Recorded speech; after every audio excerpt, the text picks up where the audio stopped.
రాష్ట్ర ప్రభుత్వ ఉద్యోగులకు మంత్రిమండలి శుభవార్త చెప్పింది. పెండింగ్ లో ఉన్న 5 డిఏలలో 2టిని చెల్లించేందుకు ప్రభుత్వం అంగీకరించింది.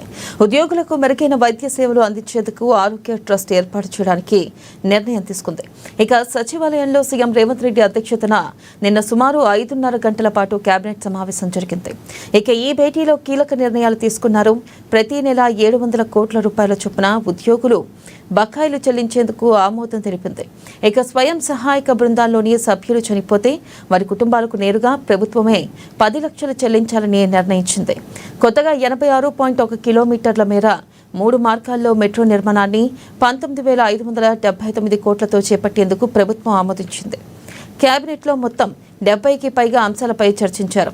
మంత్రిమండలి సమావేశంలో ఉద్యోగులకు అనుకూలంగా సుదీర్ఘంగా చర్చించి నిర్ణయాలు తీసుకున్నారు. ఉద్యోగులకు సంబంధించిన పెండింగ్ బిల్లుల బకాయిలు గత ప్రభుత్వం నుంచి తమకు వారసత్వంగా వచ్చాయని డిప్యూటీ సీఎం బట్టి తెలిపారు. ఇక నుంచి పదవి విరమణ చేసిన ఉద్యోగులను తిరిగి తీసుకోకూడదన్న ప్రతిపాదనకు మంత్రిమండలి అంగీకరించింది. గ్రామ పంచాయతీల గ్రేడింగ్ ప్రకారం కార్యదర్శులకు గ్రేడింగ్ ఇస్తామన్నారు. భద్రాద్రి కొత్తగూడెంలోని ఎర్త్ సైన్సెస్ యూనివర్సిటీకి మాజీ ప్రధాని మన్మోహన్ సింగ్ పేరు పెట్టేందుకు మంత్రిమండలి తీర్మానం చేసిందన్నారు. సన్నాల బోనస్ను కొనసాగించాలని తీర్మానించింది. ఇక సన్న వడ్ల బిల్లులు గ్రీన్ ఛానల్ ద్వారా చెల్లించనున్నారు. ఇక ములుగు జిల్లా ఇంచర్ల గ్రామంలో ఆయిల్ ఫామ్ ఫ్యాక్టరీకి 12 ఎకరాల కేటాయిస్తూ మంత్రివర్గం నిర్ణయం తీసుకుందని మంత్రులు వివరించారు.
హెల్త్ కార్డ్ సంబంధించి ఒక ప్రధానమైనటువంటి అంశం.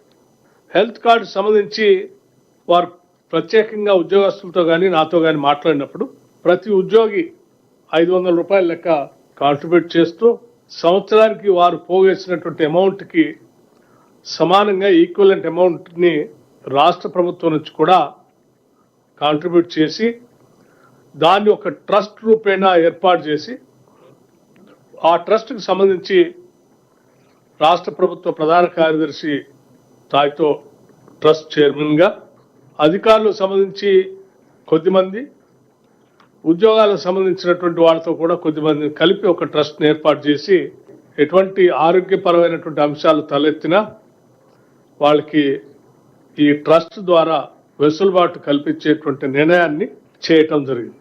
రోజు రోజుకి హైదరాబాద్ మెట్రోపాలిటన్ సిటీ ఈ విపరీతంగా ఇంటర్నేషనల్ గా నేషనల్ గా వచ్చే ఈ క్రౌడ్ ఇతరత్ర గ్రీన్ సిటీగా ఉంచాలి అని మరింత మెట్రోని ఎక్స్టెన్షన్ చేయాలని ఈరోజు కేబినెట్ లో తీర్మానించడం జరిగింది. దీంట్లో భాగంగా కారిడార్ 1 శంషాబాద్ ఎయిర్పోర్ట్ నుండి ఫ్యూచర్ సిటీ వరకు 39.6 kilometres, corridor 2 Jubilee bus station నుండి మేడ్చల్ వరకు 24.5 kilometres, corridor 3 Jubilee bus station నుంచి షామీర్పేట వరకు 22 కిలోమీటర్లు రమారమి మొత్తము కలిసి సుమారుగా